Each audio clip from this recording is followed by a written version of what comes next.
Hi, and welcome to the Route to CISO podcast. It's me, Chris Rides. I'm going to be your host, and I'm going to be chatting to seasoned Chief Information Security Officers about their career journeys. We're going to be unencrypting their real-life stories and searching for the hidden keys to help you fast-track your cybersecurity career. Hey everybody, thank you for joining me for today's Route to CISO podcast. I'm so excited because I've got somebody I've known for a long time here to chat to.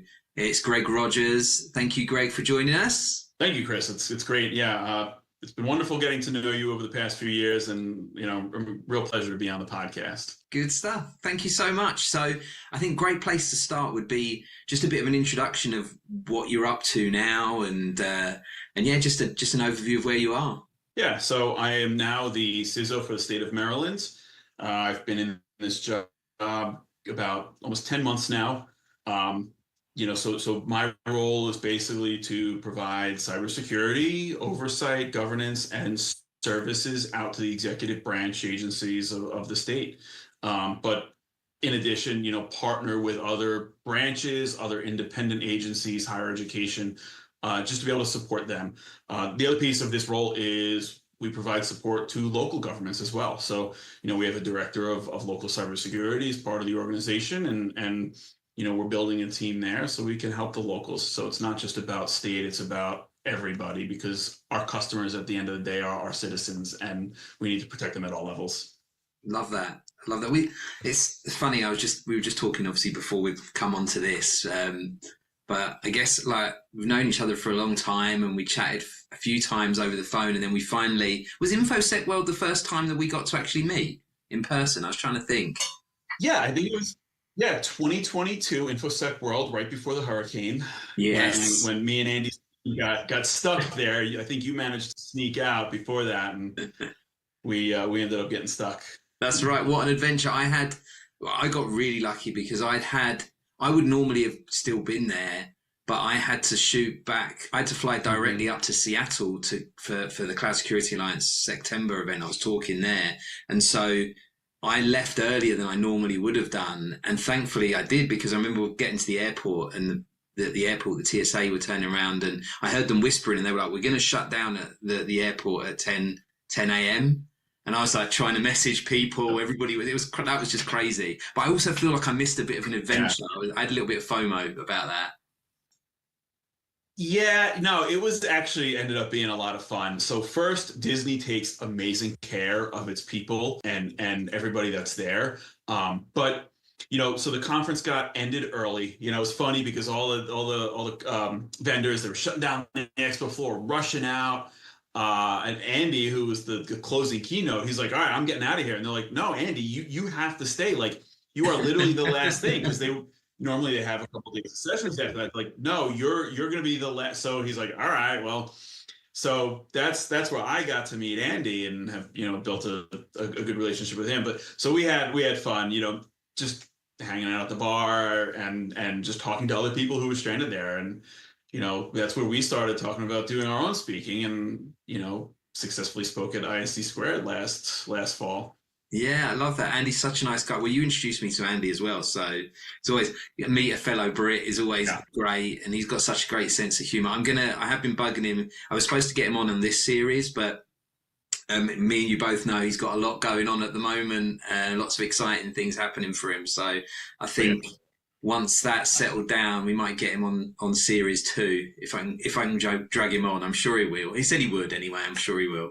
Let's a great place to start is probably just like, how did you even get into cyber? Like, and we've never really spoken about this, so this is interesting to me as well. Yeah, I mean, I'd say it starts back senior year of college. I was doing computer information systems, so I always kind of felt like going into like systems development, architecture type of stuff. I wasn't really a developer. I didn't want to get into that aspect of it. So the last semester at Towson, I took their very first cybersecurity class that they offered, and I fell in love with it. It just clicked with me. I was highly interested in it. So the interesting thing is I was graduating the end of that semester, and that was September of 2001. So 9/11 occurred while I was in school. So the job market really kind of tanked. It was kind of the end of the dot-com thing. And I was not being successful in my job search. So I said, you know what? Towson has a grad program with a focus in cybersecurity. Let me just stay. I was enjoying it. I thought, hey, get me more cyber expertise. So I stayed in another 2 years, got my master's degree. As I was finishing that program, a big DoD contractor came by, kind of informally recruiting, and I stuck with them. I kept reaching out to them every once in a while, and ultimately I got like this low level, basically it's like network engineering or whatever, network admin job. And I reached out, I said, hey, this company's going to hire me and they're going to get me cleared. And they said, okay, hold on, give us 24 hours. I said, no problem. They came back with an offer, almost double. And I was like, excellent, perfect. So I went with them. I did about 15 years as a DoD contractor, and it was always, cyber, architecture, assessments, penetration testing. But I even did general stuff. I did development, I did system administration, network engineering. And then like the last third of that time, I got into risk assessments. So, and that was very focused on the mission. So it was all about mission impact as opposed to, system impacts. And that's where I really started to kind of get this risk management mentality. And I started to figure out how to like turn that into what the commercial world needed. So after 15 years of doing that, I applied for a local CISO job here in Maryland, about 15 minutes from my house. And it was a financial services company. And I managed to get the job because the thing was, it reported into the chief risk officer. So it was in risk management, and it was very the job description was very risk heavy. So I'm like, this is perfect. This is the language I've been speaking for the past 6 years. And, I just happened to be a perfect fit. I had been looking for that commercial sector job for a while. I felt that I kind of gotten to the point I had to make a serious change in my career, that I didn't want to stay in really that traditional engineering role anymore. I had been doing some program management and team lead work with the two last companies I worked for. So I was like, I like this leadership stuff. I want to stay like somewhere in between technical and leadership. And the CISO role it was the perfect fit for that. So that's how I got into being a CISO and into the commercial sector. Did that for 6 years, and then about this time last year, a recruiter called me, sent me an email, Friday afternoon, much like this, and said, hey, we've got this leadership position in the Governor Moore administration. Are you interested? And I was like. So one thing I tell people is never say no to a recruiter. If a recruiter reaches out to you, hear them out. You never know. You might not be looking, but you never know. Listen to them, talk to them, because that's a connection you're going to make. And you might not do something with them now, but they'll remember you. So always talk to recruiters.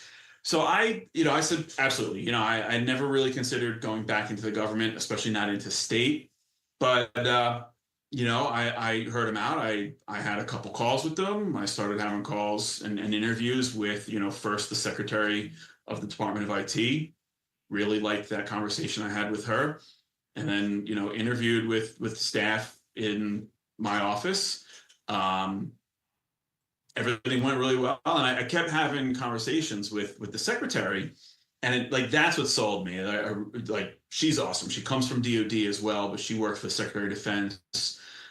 She ran the Defense Digital Services, so awesome background, similar to that DoD sector. She even brought someone over who ran the Hack the Pentagon program, who now reports to me as one of my directors. So awesome opportunity. So the job, I got the offer, and I was like, this sounds amazing. You and I talked a lot about it. I talked to a lot of different people, because my concern was, is going back into state going to pigeonhole me? That was one of the reasons I got out of the federal government, because I didn't want to get stuck there. I needed to grow and expand.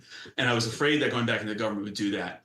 I think you're the only person who really might have told me maybe it's not the greatest, because of your experience of what you had seen with other people who had done it. once I got in and I realized everything I was responsible for, it is like a company. It's almost as if I'm a global CISO and I have major divisions or companies under me that some of them have their own CISO. But I run security soup to nuts with the platforms and the services and the stock, and I have my own ISAC. We have a Maryland ISAC. So there's just so much GRC. There's just so much that I get involved in. Having a big team, having a budget. So it's really valuable experience, I think, and I've now noticed that every state CISO that has left being a state CISO has left state and gone to major jobs. The guy before me is the CISO for Anomaly now. So that's an awesome position.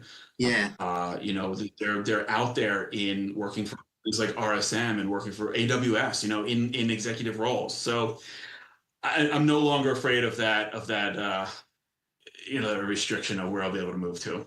Good. Yeah, I think there's so much to unpack there, but I remember all of those phone calls, and we spoke about state roles as well. And I think I was certainly thought that the role you're in at the moment, the local versus the state, this seemed like a better fit and gave you all of the extra things that we talked about. This state role definitely. Right. Yeah, I would say this state role definitely gives me a lot more than, because I was interviewing for a local CISO job. And the funny thing is, me and the hiring manager talked, and he's like, "Listen, I really like you, but this is bigger than you." It was actually smaller than the role I had been in, so we both were like, "Yeah." And I appreciate that he was honest with me, because he's like, "I'm afraid that you'll be looking very quickly," so I respect that, and I'm glad, because if I had taken that job, this wouldn't have presented itself. And actually, what happened is, someone later in their career who both has CISO and CIO experience now went to that county job, and he's awesome. And now he gets to do even more than I would have done, because he's got that CIO experience. So they actually ended up with an even better candidate. So right. I think for everybody involved, it ended up being really, just everything worked out perfectly, which always makes me happy when I see that. Yeah, most of the time I feel like that's how it kind of works out, and there's always a right fit. And if you're not sure, and I knew how you felt at the time about it, and whereas the difference when we had to talk about the role you're in now, it was so much more about, you were so much more sort of sold on it and passionate about it and excited about it. And when you can hear that, often what I'm doing is really just echoing what somebody already feels, or like, I ask the questions that tell me how excited they really are about it. And, I'm a recruiter, I'm not a CISO, so I don't know the ins and outs, but I have an idea of people's careers and stuff. And I think this is certainly like a great move for you, and a great move for many people. I think through what you do, and we'll go back to the career stuff and some of the questions, but I think what you're talking about here is, it gives you so much exposure. You meet a lot of people. You've got exposure to obviously the different 3-letter agencies, which would be useful in commercial firms anyway. You understand how it works. I'm sure you're involved with all of the major CISOs that are going to be in your state of the large companies. You've probably building relationships with them too, right? And I think outside of that, what you're doing and the excitement you've got and the great teams you're building and all of these things as well, all throw in for better experience. And it's a great place to be. So I'm glad you're happy. And you got the right place for you. But let's go back. I want to go back to that sort of getting in, because we talked right the way through your career there, and there was a few things that kind of came out. And I think the first thing was, I was interested in how you moved. Like, a lot of people tend to come through tech, so like the networking side, administration, and then gradually sort of move in, because let's face it, nowadays anyway, even more so, security is built into everything, right? Back then it kind of was, and if you had a passion for it, you'd build it in. If you had a thought process around security, you would. But was there anything in particular you did? Because I'm sure it was, you made the decision to, when it was tough to get a job, to stay in school and get your master's, and then coming out from that, had the market improved a bit more by that point, or was there still struggles in getting that first Um, opportunity? I think it had gotten a little better. I mean, that was 2003. It's really hard to remember. I mean, I applied to a lot of stuff, so I ended up within a matter of like 2 days, first getting hired or getting a job offer for like a general IT job that was part time, so it was hourly, and then I got this second company in the DoD to hire me at it was almost probably double the pay because it was full time, about the same hourly rate, but full time. So that was nice. And they were going to clear me. And then, ultimately CSC came back with, you know, eh, not quite double. It was like maybe another 15, 20,000 on top of that. I was like, well, even better, bigger company. And they wanted to put me more into an actual role, rather than it would have been more of a network engineering roles in these other two organizations. So that was nice that they looked at both the general experience I had in networking and user support and development, along with the master's degree that I had focused in security, and said, okay, we can definitely put you on contract. And that's what really got me the job. But I had experience. I'd been working for the university first as a tutor, then doing I was doing basically help desk support. So I was the IT support for one of the offices there. So I did general user support, desktop support, and also development. So I developed a couple of applications that this office used to print forms and stuff like that.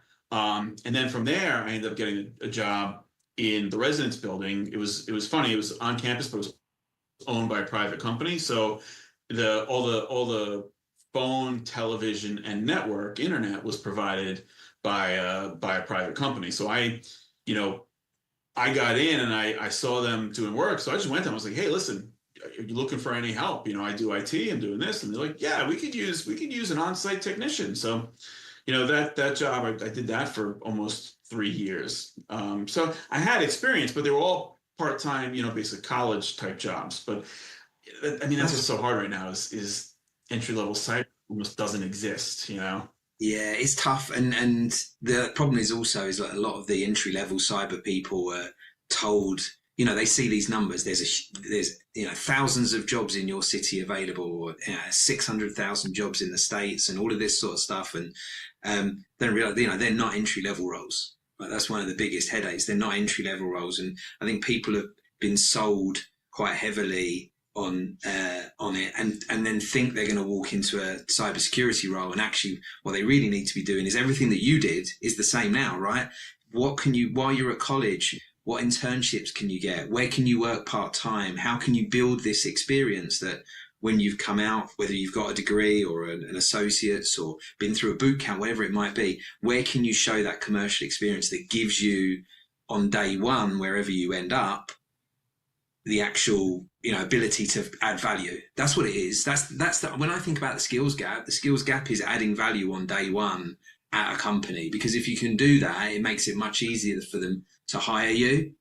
And then as you go further up, the skills gap they're talking about further up in the chain is really, I think anyway, people not being able to write job descriptions and making wish lists and trying to backfill positions from people that have been there for years, picking up skills that don't necessarily go together. So I think those positions are there. I think we need to invest into the entry level, because if we don't, we're going to have real problems as people retire out of the business, out of the industry. And as you know, we've spoken about this loads of time. I could talk about it forever, but I definitely think you're a great example of what people should be doing when they're at college to put themselves in a situation where they're much more likely to get the opportunities they want when they graduate. Because not everybody's coming out and getting a cybersecurity job that's paying six figures. That's not really how it is. Yeah. And that, I mean, you're absolutely correct. I think the one challenge with this is you and I both, in what we just talked about, it was all about being in college. For those people who don't have that opportunity, because it's not always easy. It costs money.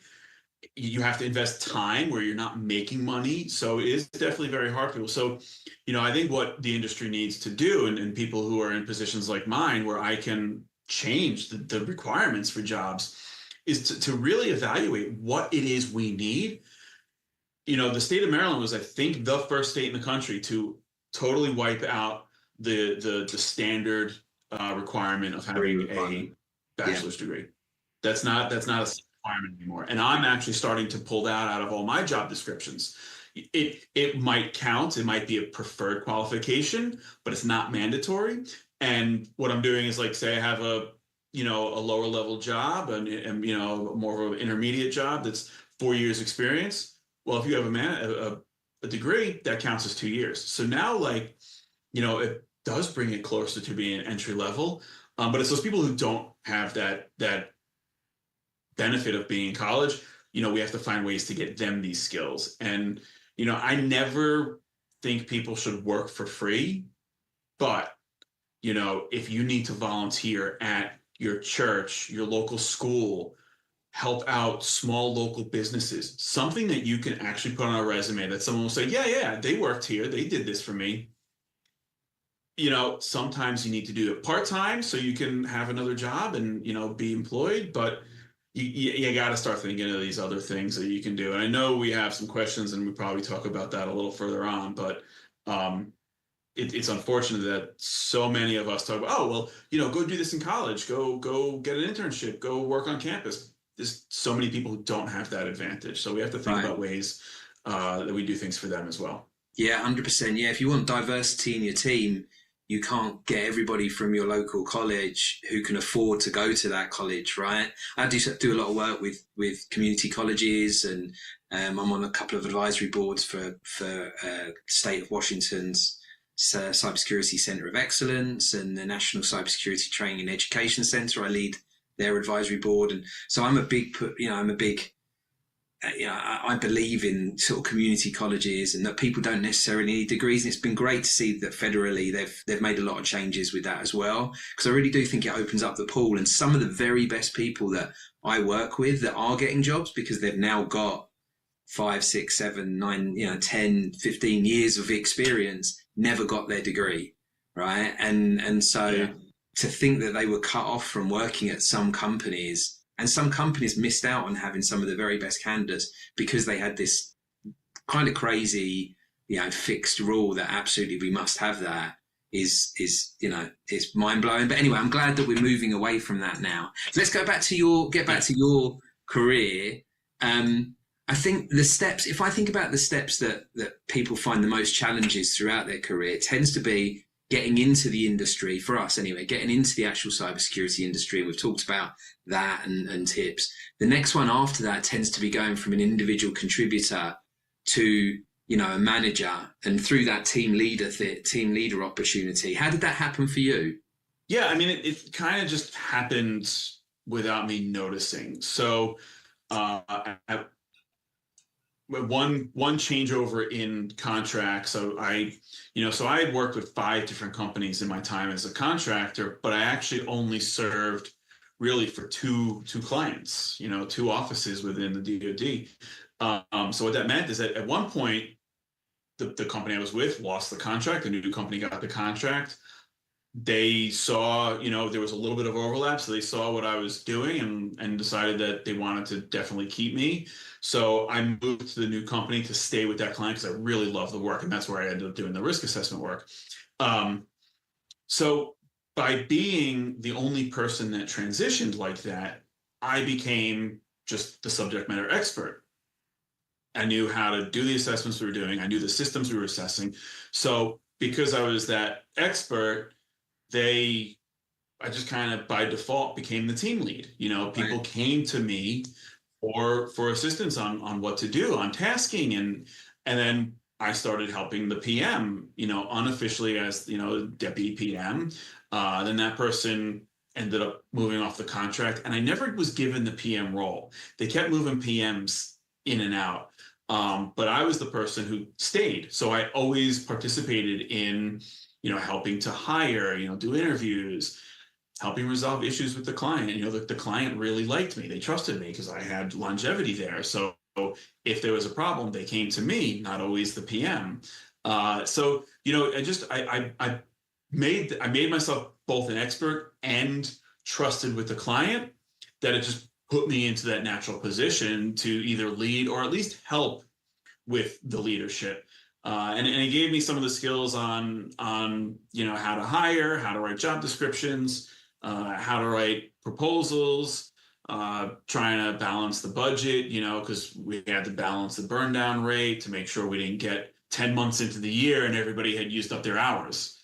Right. You do that, you are in bad trouble. You need to make sure that you get all the way through the year and don't have leftover hours, because that's money on the table, but you also don't want to have a stop work order because you've run out of hours. So all of those things. And that's where, I learned some of that, the leadership skills, as well as the hard skills that you need in budgeting and, management and stuff like that.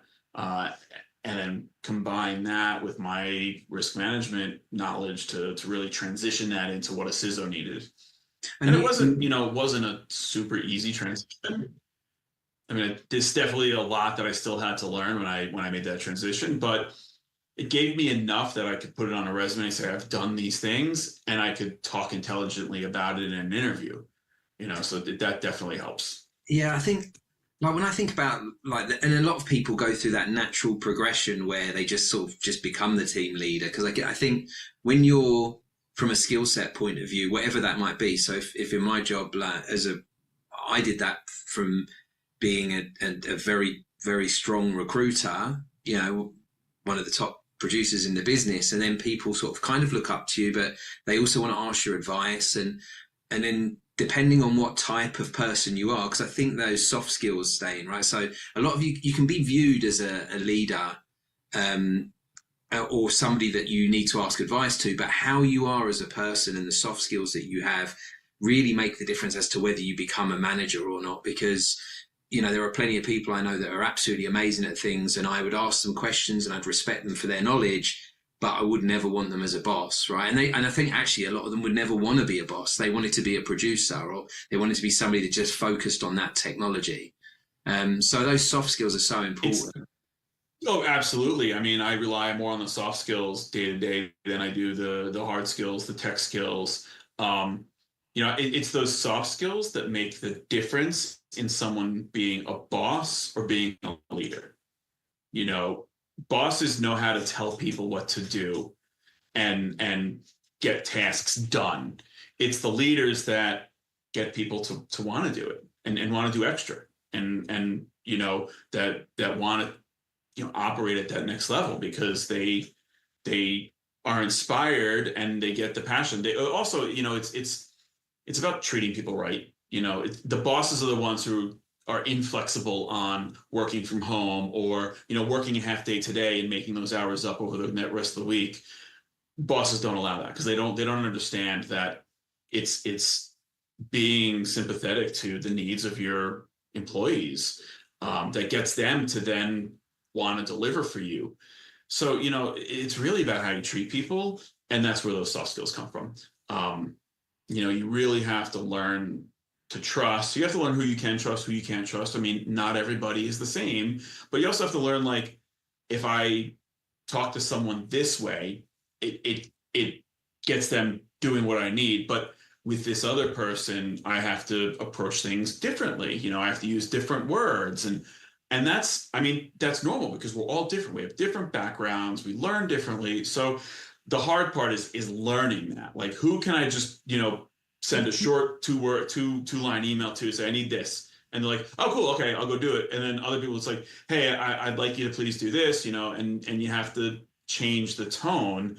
That's one of the hard things in learning. And that's something that's important if you want to, both treat your team right and then get them to do what you need them to do, because it's not a matter of them not being capable. They're capable. It's just that we're all different and we need to be, sometimes directed differently.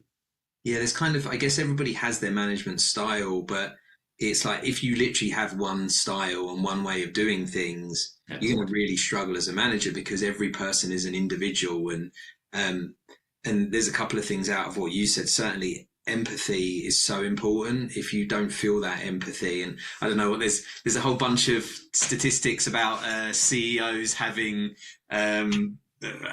certain psychological things that make them no, is it narcissism or I don't know. There's all sorts of things that they talk about with CEOs. I guess I've got the title CEO just of my own business, so like, hopefully that doesn't include me. But I do think you've got to have an element of empathy and be able to want to like have people.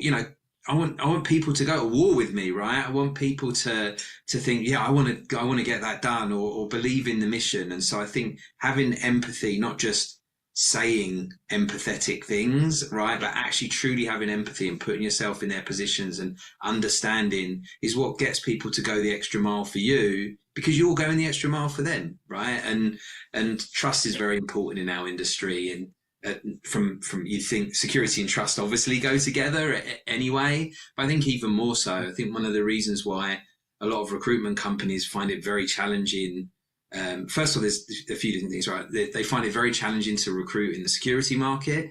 That's a trust thing. There's an awful, I see a lot of international companies with no US presence trying to break into the US market because the dollar's very strong, the salaries are very big here. But again, they've not invested into being in this country. They've not they're not paying the rent. They're not paying the salaries of the people here. They're not giving the benefits. And so it's always going to be more difficult for them to build that trust up. So I think everything you're talking about there applies to an awful lot of different things in our industry. Now the step after this, sort of getting that move from individual contributor up to manager, is getting the CISO title. There are a lot of people out there without the CISO title. Many of them are doing the CISO job. So I'll just say that some companies just don't, it's very challenging to get a C-level title. That doesn't mean you're not doing the role. There's plenty of heads of security that I think are CISOs and could quite easily have that role. And then again, there's CISOs in smaller companies that really probably aren't doing much strategic stuff, and are maybe just very hands-on. So it's very different. But how was it for you getting that very first step up? There was Legal and General, right? Was your first CISO title? How was that how did you move up and get that? Was it a challenge to persuade them? Because I see, taking a step from outside and then going in as a CISO is often a challenge. Yeah, so, it was my first CISO role. It was my first commercial sector role, but I was also their first CISO in the US. They had a global CISO, but because of certain regulations in certain states, financial regulations, that mandated you have a CISO, they said, well, we'd like to be closer to our CISO, so we want one here in the US rather than relying on the one, across the Atlantic. That way they knew that they had that person there that could provide, full-time support. I think the thing that got me that job, like I was saying earlier, was that risk management experience. Being in an organization previously where we were doing these assessments, focusing on the mission and the outcome there, which is your business functions. It's the same thing.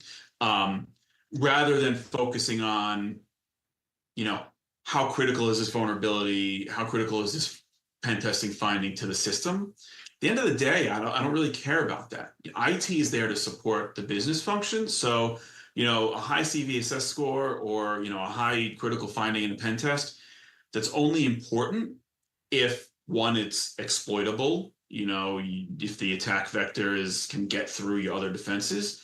And I'm oversimplifying, Yeah. So don't hold me to, also, what is the, if you compromise a server, but that server has nothing of value and isn't supporting a critical business function and doesn't have a trust relationship that you can leverage, that critical finding is not critical to me. It's not important, So being able to look at these things across the board, like, okay, critical finding, unimportant asset, very important asset, medium finding, maybe that's the one I need to look at. So that's where the risk management and the the business mission, business function mentality was really important for me to be able to understand and speak to move into the commercial sector, into a leadership role, in a commercial entity as the CISO.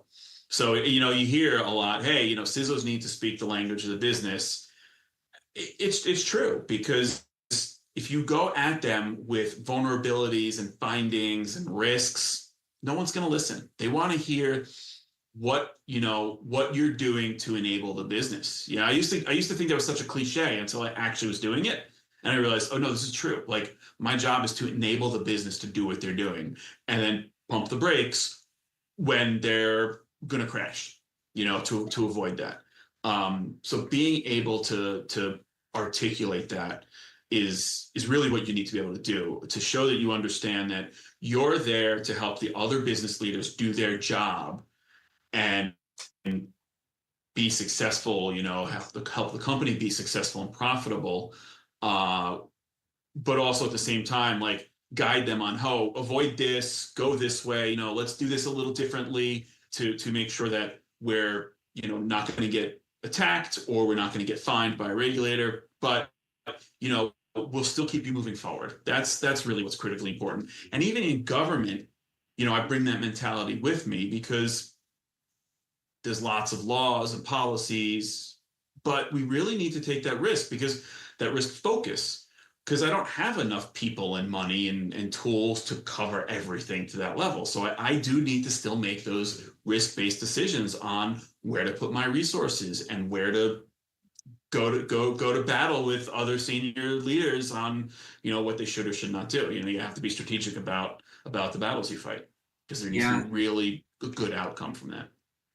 I feel like a few things. I know these things are going to definitely come up again later on, I'm sure, as we go through some of these questions and some of the things we've spoken about previously outside of this podcast anyway. But yeah, I think you're spot on. It's surprising to me how many companies don't know what their crown jewels are, right? They don't know what they should be protecting. They don't know where it is. And then, to have a security program, and you can't be a CISO that cries wolf every time. Oh, we've got a high level. I need budget to do this. We've got high. What does that actually mean? What does it mean to the business? What would happen? And as you're talking about, if this was compromised, what would actually happen? Well, it turns out nothing much.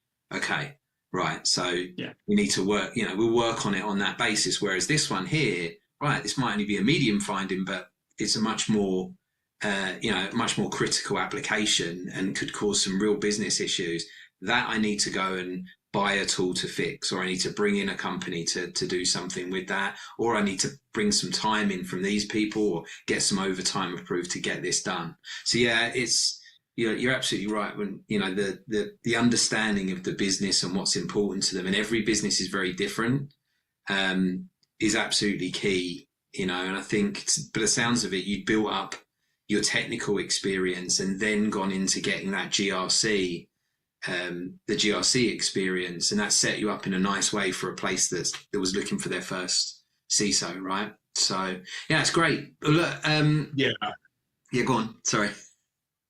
Oh no, that's a good point. And that, I did tech and broad tech. So like, I didn't make myself an expert in any one place, but then I did some of that GRC and that risk and some management. It's all of that stuff together that makes you qualified or ready to be a CISO, as opposed to just being super strong in tech. Because if you're super strong tech, you might get the CISO role. That might be what they're looking for, but more than likely, the general CISO roles are going to be the ones that need that broad, background.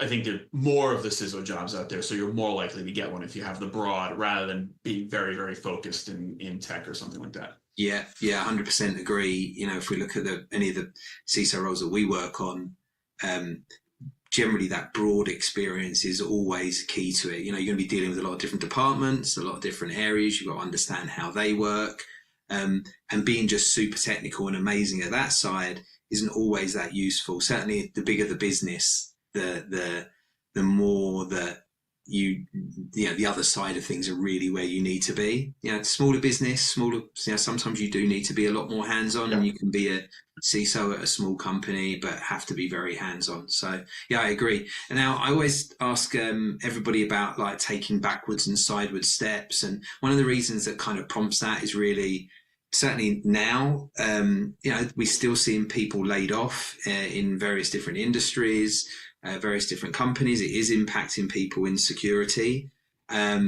And sometimes, they're sitting there thinking, I certainly speak to candidates that are like, well, no, this is what I'm looking for. And I have candidates that have been laid off, they're not working, and they're telling me they actually want a promotion in their next job. They don't even want to take a sideward step. And that's very tough to talk about, because they, 6 months later, I can be having another conversation with them, and they're spending all their savings and paying their mortgages. And meanwhile, they've turned down or let other positions that could put them in a great opportunity slip by. So I always ask this, because I, on the whole, have found that everybody at some point has had to take a backward or sideward step. It's unusual for me to speak to somebody that's never had that, because career paths don't just do this, right? And so I'm always interested to hear those sort of things from you. Is there anything that you see that you've had to do that? Yeah, I've been very lucky that up until my most recent job, it has been basically a steady, increase in pay, at least. Yeah. So what I did here, so, all through government contracting, it was always the next job. The next job was always fairly similar. It's just more money. You move contracts, you move companies, you get a big pay. Commercial sector, that was the next job that I wanted. I was lucky and I was able to get it. It also came with a bigger pay. So excellent. But now this particular role I'm in now, I did take a pay cut. But that was an investment in myself, in my career, because I have a much larger organization I'm protecting. I have a much larger team under me, and I have a much larger budget. And I'm doing things, that I wasn't doing in my previous job. So I said, okay, I can take the pay cut for, a couple things. One is the experience and the bigger role that I think would lead to something bigger down the road. But also, I'll be honest, it wasn't all about the money. It wasn't all about the next step. I truly do love this role. The thing I missed when I went into the commercial sector was that people-focused mission. When I was DoD, it was about how we protect the people in the country. When I was commercial, it was about how we protect the bottom line of the company. I genuinely wanted to protect our customers, but that's not why I existed in the role. I mean, the truth is that my CISO position existed to protect the company and its bottom line. I protect the people, but so now I moved back to the state, and now I'm able to say, I'm not here to protect the bottom line. Obviously, we have revenue generating services that we have to continue, but truly, at the end of the day, from me, from the secretary, all the way to the governor, we want to protect the people of the state. So I'm happy to be back in that. So I'm not here looking like, oh, okay, if I do this for X number of years, I'll make the next jump and I'll get, like, I love this role and I want to stay here for as long as I can to make a difference. But it was one of those situations where I did have to offset one thing, and that was the pay, to get another thing, and that was the experience. So, I mean, sometimes you have to do it. I think, you have to think about, am I going to have the money I need to, but what skills am I going to be able to give myself in this sideways step that I can then leverage for the next one. Yeah, everything. I remember when we were having discussions at your previous role, and we were getting to know each other, and you were sort of very, very honest with me about everything, and I knew that there was a lot of drivers for you sort of looking for that next step, and money wasn't the big one, right? And it's surprising, and this is actually a really good opportunity, because we've not really talked about this with any other CISOs, but I know for a fact, obviously through what I do, I get a feel for what people are earning. You know, we might not be able to ask that question in many states nowadays, but people volunteer that, right? They're very open about it, and they do talk about what they're really looking for. And certainly since the pandemic, I've seen considerably higher acceptance rates of roles that aren't the highest paying offers, you know, across the board, like continually. And I think for some people, it's always been about the money, and the next step is a raise must come with that next step always. But actually, when you're thinking a bit more strategically and you're thinking about your career and you're earning, you know, at some point, let's face it, like an extra X amount might make very little difference to you, right? You know, okay, maybe you're saving slightly less money, but it doesn't make any difference to your lifestyle. It doesn't make any difference. Whereas actually doing a job you really enjoy and you want to get into the car and go to the office in the morning, or you get excited about sort of waking up in the morning and what have I got on my calendar today? You know, those sort of things from a mental health point of view make a much, much bigger difference. It's very hard to put a price on that. And I think a lot of people earlier on in their career don't always think about that. So this is a great opportunity for them to hear from somebody that's gone through that and is in a much happier place. And I can tell you from my experience that it's very, very common. It's just very rarely spoken about it. So it's common, but not common for people to speak about. So I think that's a great point. Something that we've not really spoken about with anything else. What did you think? Like, what if you look at your whole career as a whole? Has there been anything particular that's happened that you thought, wow, that was like a major turning point for me, right? That was something that just spurred me on, you know, that really impacted my career? Yeah, there's a couple. I mean, the big one was getting the first CISO role. I mean, that's a big thing. You know, you're in that position, you have that title. The next, now having this title a second time, to me, I feel like it wasn't a fluke. I've legitimized it, like, you know, so now people look, you know, he's done it twice. That's your track record. But besides getting the CISO role the first time, there was, and I'd say it happened around that same time that I made the contract change and just found myself getting into the management piece of things. For a long time, I said, you know, I worked for Booz Allen Hamilton at one point, and they are very big on pushing people into management roles and business development. And I, very early in my career, so I was like, I don't want that. I don't want to be management. I love working in the lab. I love the hands-on work. I was doing pen test type work and develop manual writing on tools. I had no desire whatsoever. And I was like, I never want to do that. Like, this is what I want to do in my career. Couple of companies down the line, couple different, you know, I'm in a different organization now, and I find myself team lead. Cool. I like that. I'm still doing the work, but now like people are looking up to me to help them. And, you know, I wasn't their boss, but I was kind of a leader. And then I found myself helping out the PM stuff. That's where I think that big transition happened for me, from going, I don't want to do management, never going to do that, to going, oh, I actually kind of like this. And maybe that's the direction I want to take my career. So I'd say that was like the first big turning point for me. And then actually landing that CISO title and role was the next big thing that happened for me.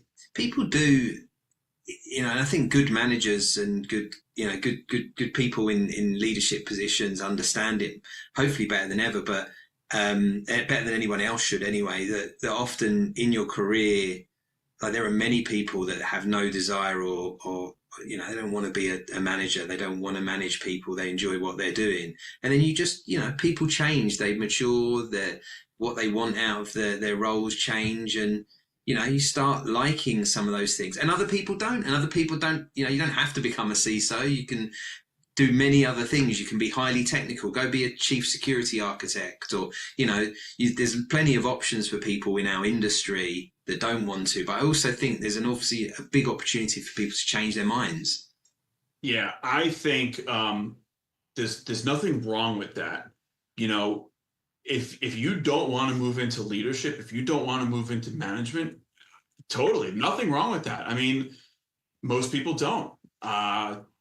You know, you find what you love to do or can tolerate, whatever it is. And, you know, and stick with it. You know, if you're really good at something and that's what you want to do, I don't think anyone should be telling you, no, no, no, you want to be a CISO. That's the best job in cyber.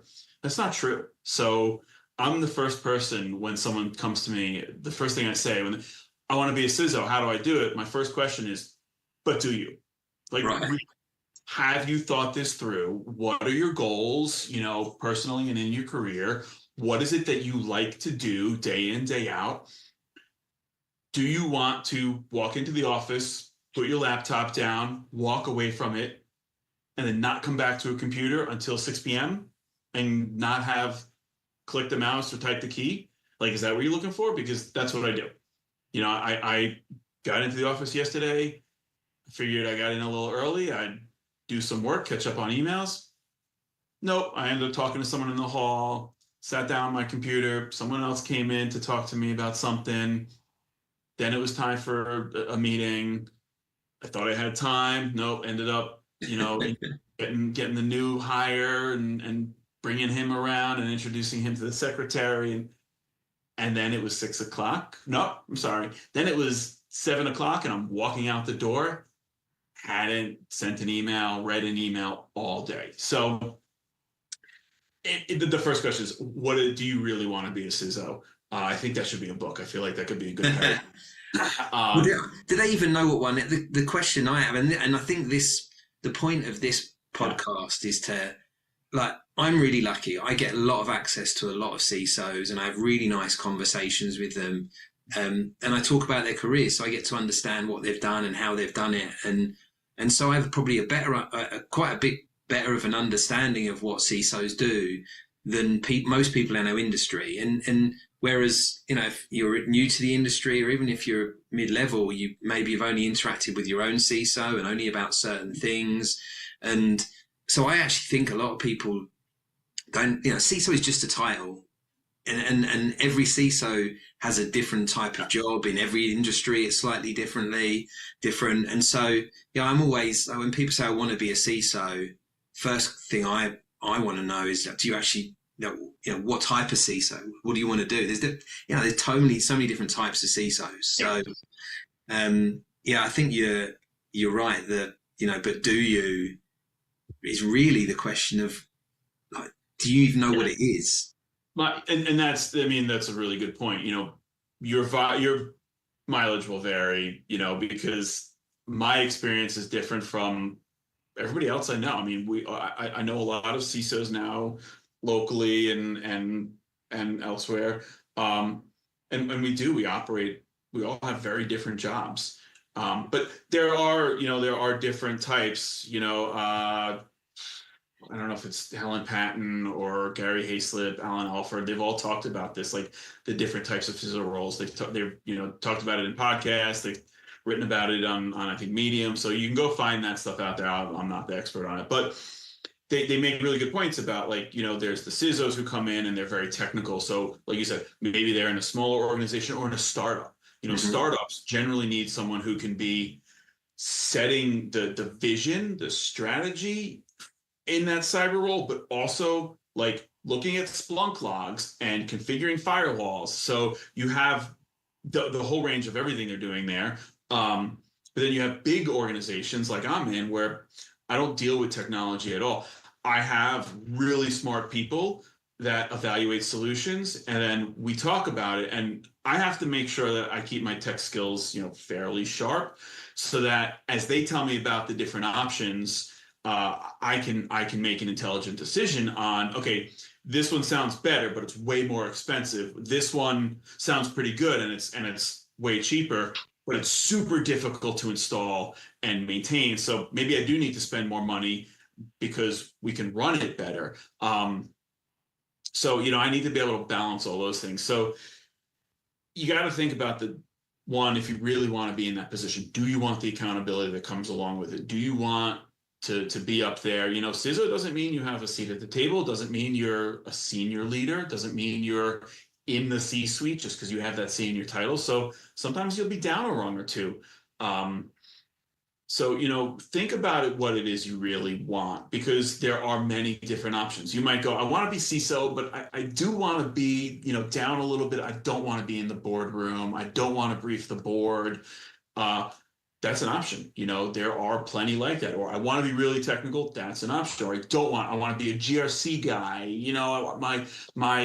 My skills are in risk management, or they're in strategic planning, whatever it is. There's probably a CISO that position that fits that. That's being aware of yourself on what you want to do in order and help you to find that. And the best way to find that is, to work with people like you, because I can tell you, I applied to probably hundreds of jobs over the past few years, and 0 applications resulted in an interview. All of the interviews I had over the past couple of years resulted in recruiters reaching out to me, or a connection through networking.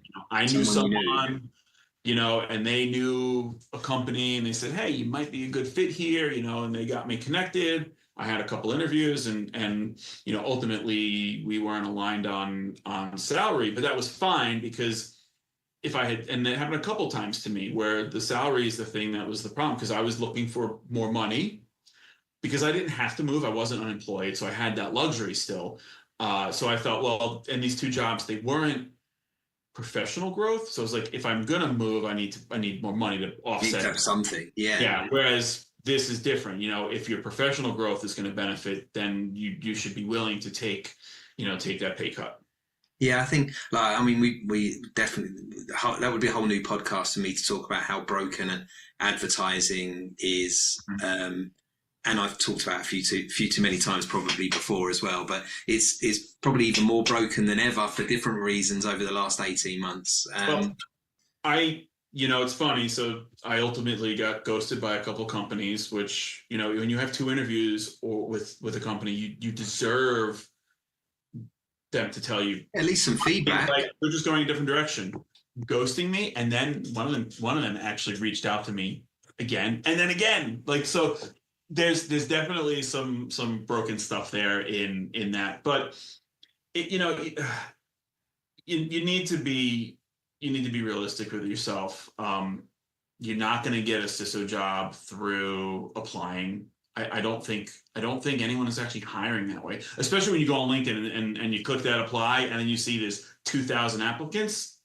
Good luck. They're definitely hiring someone they know, because they're never going to go through 2,000 applications. No, and that's been happening for a long time. People have talked about the shortage and prior to sort of some of the layoffs and stuff. But I'm a believer that from a CISO point of view, you could never put an advert out, because part of doing this podcast is talking about the route to become a CISO, and there are many people that think I'm ready for a CISO level job, but haven't had the broad set of skills of some of them at a management level, but they're all going to apply for a CISO role 100%. So yeah, thousands of applicants is not unusual, and then getting through them, terrible, horrible. It's funny now that I say that, but I actually did get my first CISO role by applying on LinkedIn. But you're 1 for 2 then. It's 50-50. You're actually got probably a better ratio. But they did something, because it's funny. I applied, and then the next day I went to go look back at the job posting, and it was gone. And I was like, oh, I missed that. But what they had actually done, once I got the call from them, they told me, oh no, we only left it open until we got like 100 applicants. Right. So they were smart in that they didn't let it get to that point where they couldn't filter through it, because they weren't I don't think they were using an HR platform I think they were actually looking at, for the majority of them, actually looking at them. So, it does happen. I don't think it happens as often as you would hope. But, I even applied to one company. The job I saw had been open. I applied, didn't get a response. I saw they posted it again. So I actually reached out to the CEO, who I was connected with on LinkedIn, said, hey, I see this. It's been open. Well, nothing. Crickets, yeah. I saw that job posted over and over, I think for over a year and a half. And it was just, I get it. Maybe I wasn't the right candidate. I mean, now I run a SOC and an ISAC, so, but it was interesting that like I'm sure I had some of the Yeah, qualifications. well, you probably deserved at least a message back, right? Oh, And I'm not. No, I didn't interview. Like it was just an application, a reach out. Like I'm not saying I deserved anything back, but what I'm saying is like this is where one of the problems is they were probably looking for that unicorn that doesn't exist. And because of that, they went well over a year with that position, I believe, open. That's not benefiting the company. So this is not just a problem for individuals trying to find jobs. It's a problem for companies trying to fill roles. yeah, we've just put a new service out. It's called Empower TA, and probably by the time this goes live, it'll have been running for quite a while by that point. But it basically is going in there and working with companies and consulting with them and empowering their own talent acquisition team to enable them to do a better job with their security roles, but work closely with the security team to make sure that this is all a very productive, time-saving effort. That means that you can have a better internal team because the number of times we will be asked to come in. We've had roles where we've come in and they've been open for 9 months, and we fill it within 6-8 weeks.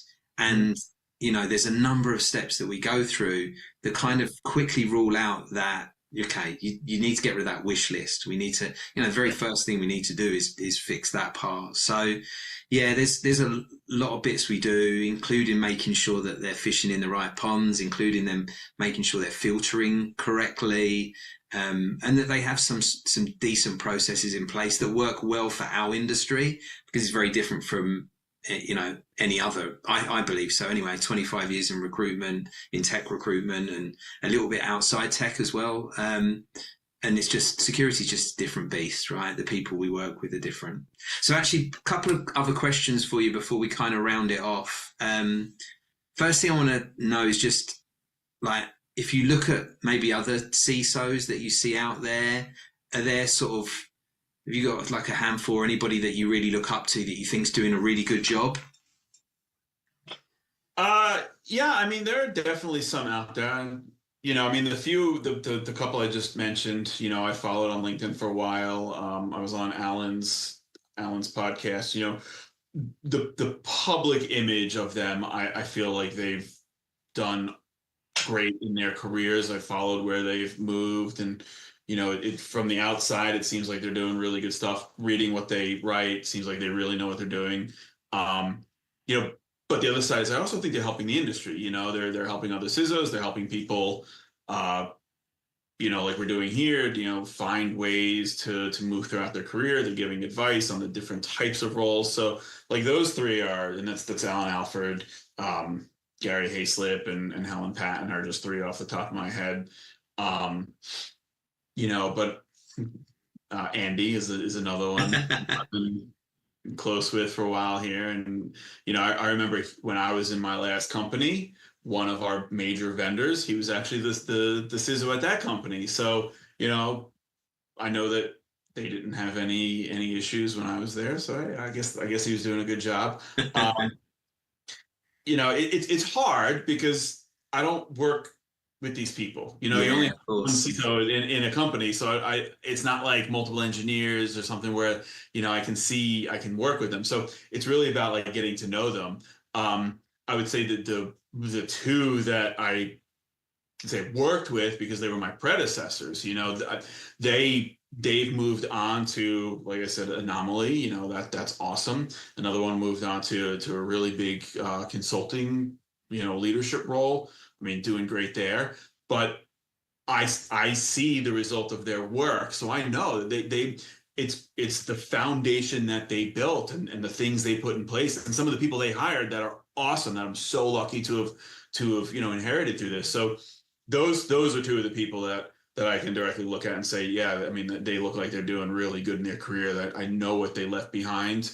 And it's helped me, Right. be successful, because that was the foundation that we needed to build upon. And now I've been given the people and the budget to make it even bigger. So I would say those two are two that I know. What are the when you look at the attributes? And I know it's a bit difficult. Some of them you know because you've worked or you're taking over. You've seen what the work they've done. Other people like Andy, you get to know a bit better, and then sort of Gary Allen, Helen. They're very vocal. We see them on all of the podcasts. We see them on LinkedIn. I keep actually. I think I said to Gary, I need to get him on here. I need to reach out to him again. But you also bump into them when we go to these conferences, right? They're very vocal. They're always willing to help and have a conversation as well, which is lovely. Very approachable. But I mean, I'm throwing out a million attributes that I see. What are and I know I've asked this of you before, and everybody probably that's watched any of the other episodes knows that I've asked sort of 500 CISOs this same question, and we're collating this information. But what are the three attributes that you think? Well, I didn't watch any of the other episodes, so I wouldn't be influenced by any of the answers. So if I say the same things as others, it's because it truly is what I believe. I mean, the people we mentioned and others that we see out there, either meeting them at conferences or just seeing their I'll say public persona on LinkedIn and stuff like that. It's the communication for one. Mm-hmm. They write well, they speak well, they communicate their ideas well, and they do it in a way that's understandable for the general audience. They're not super technical, they're not esoteric. You can listen to them and go, oh yeah, this makes sense. I get it. But they're also, from what I find, like Andy, they're fun and they're friendly and they're personable and they want to talk to you about their experiences. They enjoy, talking about it. I think those are the things that we see that tell us that, they're the type of people who will be empathetic to their employees and, will be able to communicate their direction and their vision, and will treat their people better because they know how to communicate. And then they know how to communicate maybe to different audiences. What you do in a podcast versus at a conference live, you're going to do that differently. So being able to change based on your audience tells me that you probably can change based on what team or what individual you're speaking with. Mm-hmm. I think those are the those are the attributes we see personally in these environments that translate into what makes them a successful leader. Yeah, I love that. I think communication and just that warmth, like they are very welcoming. Probably a pain in the butt for them sometimes because everybody sees them and feels like they know them and can just go up and have a conversation. Oh, yeah. Probably hard to get anything done sometimes, but I never feel that way. Like when I've approached any of the people that I feel like are quite well known in our industry as some of the top CISOs. The cyber celebrities. Yeah, I guess so. Yeah, I think it seems like it's funny. Yeah, I mean, it's be kind of, I guess within every industry they have their celebrities of the industry that are niche to that. Probably anybody else would have no idea who they are, right? So outside of our industry. Yeah, I mean, I think you can pick up on the things they say. I've seen different things people post online about the way they interact with vendors, and I mean, it is very challenging. I have to just delete a lot of email without responding because if I gave everybody the 15 minutes they want, I would fill my day every day. I just can't do that. It's not because I don't want to or I don't respect you, but you see the way some of these people talk about the vendors, and you're like, vendors are partners. I need vendors. I love my vendors, and I have great relationships with lots of people in the vendor industry. So while I might not be able to talk to every one of them, it's not because I don't like you or don't respect you. So so that's something you see. You see the way they talk about vendors, and you go, okay, if you are openly disrespecting them like that, you probably don't treat your people very well. Or the way they talk about applicants, like, oh, just because you interviewed me doesn't mean you deserve a callback or something. Kind of does, so right. It's those things those are some of the attributes that tell you, maybe they're not a respectful leader. Maybe they don't care about the individual needs of their employees. Maybe they do micromanage, or they don't trust you to work remote. They want to see you. They have that mentality. If I don't see you, you're not working. So I think you can kind of see both sides of it. Yeah, 100%. And I bet, those people that are very welcoming when we're face to face, it's like no different from me, right? If somebody came up to me and I'm at a conference and I'm not rushing off to speak somewhere, or I haven't got a meeting, then I'll absolutely have a chat with anybody. If they're brand new into the industry, I'm never going to place them, but they want to ask me some questions for 15 minutes. I'm going to have that question. I'm going to have that conversation. But I'm the same, in exactly the same way. I look at my emails or my inbox, especially at the moment on LinkedIn, and like every second message is, can we just have a conversation? I'm trying to break into the industry, or Yeah. is there any way you can look at my resume and give me some advice on it? Or like even, people that I know and they're like, oh, I know somebody's trying to break in. Would you mind having a 15-minute chat? And I get two of those every day from people I know. And I just can't get to everybody. If we have a role open, then me or one of my team will absolutely have that conversation with them. If we think we're going to have something come up, or, we can add some value for both of us, then we'll do that. But other than that, we just spend the whole day giving free advice and, not building a business, not being successful. And all that results in is that we can't help anybody at that point, right? Because we've not got a business anymore. You essentially have to charge. That's your product. You have to charge, Right. because if you can't charge for your advice, then like you said, you can't help anybody. My advice I can give free because that's not my product. I'm paid for something else. My time is again, I love to help people, but it is very, very challenging. I've done interviews with a couple students here because I haven't gotten that much reach out. So I try to do stuff, especially when it comes to students. But yeah, it's really difficult to do too much of it because it's so busy and there's so little, unfortunately. The only way I get to, I try and do everything I do en masse. So being part of an advisory board for, a group of community colleges means that I don't just help one college, I help multiple colleges. If I try and every now and then I've done multiple webinars. I've talked to graduates from cyber programs where there's been 40 or 50 graduates on that. And that's great because it's often the same questions we're being asked anyway, right? So I'm happy to help, but doing it individually is very hard unless, we're going to place you somewhere and that's going to be part of the business. It's very difficult to get that time one-on-one. And I know it's the same for a lot of people in our industry, especially at CISO level. Yeah. So actually, this is quite a good sort of question to roll off from that. If you look back for your early career start, self, so you're going back to early career Greg, and you could give yourself one piece of advice, what would that piece of advice be? I think it's kind of don't pigeonhole yourself, or don't limit yourself. Like I did, I didn't want to do management. Like, just because you think you don't want to do something, be open. You think you might not want another job, so you don't want to reply to recruiters. Yeah, it's worth your time listening to them, but even just building a relationship. Try things that you think you don't want to do, because you might learn either you do like it, or you might actually learn you don't like it, and really, but it's about expanding your skill set, making you more marketable, helping you kind of figure out the direction you want to take. So try those things that come along. Look for new opportunities to do something different, to help a different team, maybe be a team lead, help out on contract management or program management, because you might find that that is what you like and you are good at. So if you didn't try that, you might not find out right away. Like me, because the mentality I had, I went 15 years before I got the CISO job, that, if I had decided much earlier in my career I actually wanted to move into that, I might have done it earlier. Now, I don't look back at that as a bad thing. I loved the work I did, especially later, in my DoD career. So I would never want to trade that work.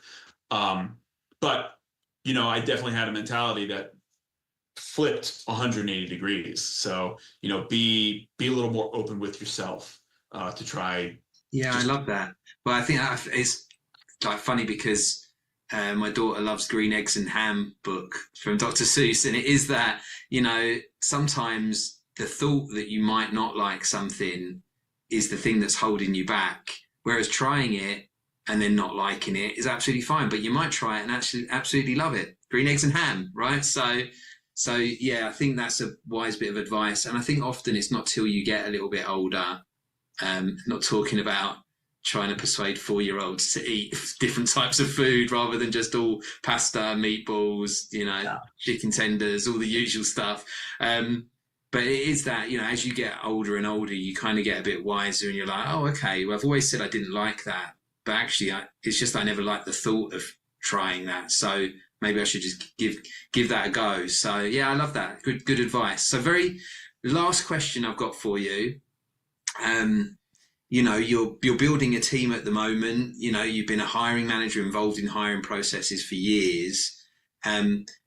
And there are candidates out there, whether they're entry level or experienced or people trying to make the jump into being a CISO, whatever it might be. Is there any sort of general advice you'd give to any candidates that are trying to stand out from, the sea of applicants that we get nowadays? And I already know from this whole conversation, there's been a number of things that have come up already from that, but I want to, see if there's anything in particular that sticks out.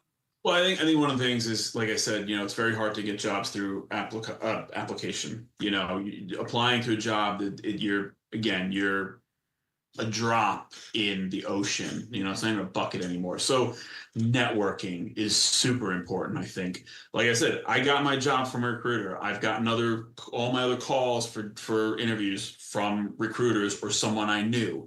And that someone I knew, I could have gotten that job if I had decided I wanted to take less money. It just, the balance wasn't right. So network, connect with people on LinkedIn, read what they have to say so you're not just a connection. Go to conferences and get out there and meet people. If you like a speaker, go up to them afterwards and talk to them. If you meet a recruiter for a company, talk to them, because you might have a conversation and they remember you, or they might go, oh, that sounds really cool. I think that we have something that might not, we might not have it posted, or like, you should go talk to these people. So you never know what opportunity is going to be there or what connection you're going to make, because most likely your big jobs are going to come through connections. Even when I was DoD, most jumps I made, my first one to Booz, I worked with a guy at Booz and I went through that way. My next one to my next company, I worked with that guy at Booz and went to his company. The next one, I was on contract. The company I was under lost it, and the new company, they got to know me by having an overlap. So like every single job in that was by knowing someone. So, I mean, that's I think the number one thing you can do. And it is hard. I get it, because there's not lots of conferences and stuff, and it's not always easy to go to. B-Sides is a great example, because usually very cheap. Yeah. Look at what like your local university is putting on, career fairs. We have, Towson University puts on the GIS conference that we participate in. I'm going to one next week. It's the Maryland Digital Summit.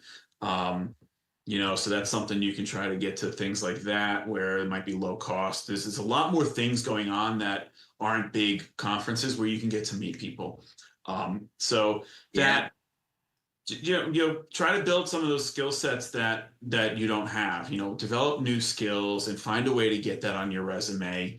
You don't have to be a content creator. I find that I'm not a good content creator, but I can talk obviously for a long time about this stuff. So don't feel like you're not doing something by not, posting, by not having a blog or posting articles on LinkedIn or having a podcast. Like most of us in these jobs are not doing that. So, I don't worry about that. Yeah, I think there's a lot of networking you can do without having to like feel the pressure of constantly writing blogs or articles. And I think just commenting on, if you're passionate about security anyway, you've probably read a good news article. Share that news article and put your thoughts on it. That's it, done. Right? That's good enough. And ask people you work with what recruiters they know, and right. recruiters and get to know them. You know, if there's a few in your area that focus on cybersecurity, or someone that got a job through a particular recruiter or company, have them connect you. So do things like that. Stay in touch with employees. Yeah.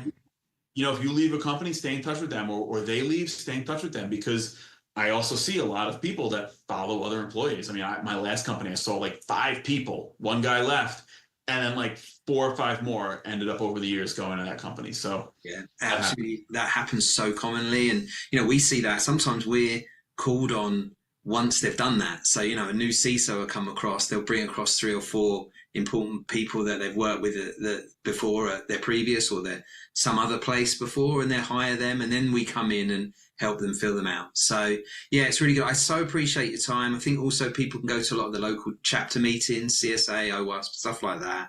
Oh yeah. There's so many options for them. But thank you so much, Greg. I so appreciate your time. I know how busy you are. It's a long old chat that we have. So, and I'm looking forward to seeing you soon, probably InfoSec World, I imagine, if not before. Absolutely. Yep. Me and Andy will be speaking there. So we'll see you there. I'm definitely looking forward to that. I'm going to try to get the black hat. I don't know. I have so much going on that it's hard to get out, but I appreciate it, Chris. It was awesome, getting to talk to you some more and be on your podcast. And I can't wait to see this come out. Well, I don't know. I'll watch it. I never like to watch myself. All right. Well, hey, it was great talking to you, and you take care. Thank you for listening to the Route to CISO podcast. If there's something you really want me to ask on the next episode, or if you're a CISO who wants to inspire the next generation, please reach out. I'll leave a URL to my LinkedIn profile, and make sure you connect and message me there. We're always looking for feedback, so please don't forget to like, comment, and subscribe wherever you get your podcasts.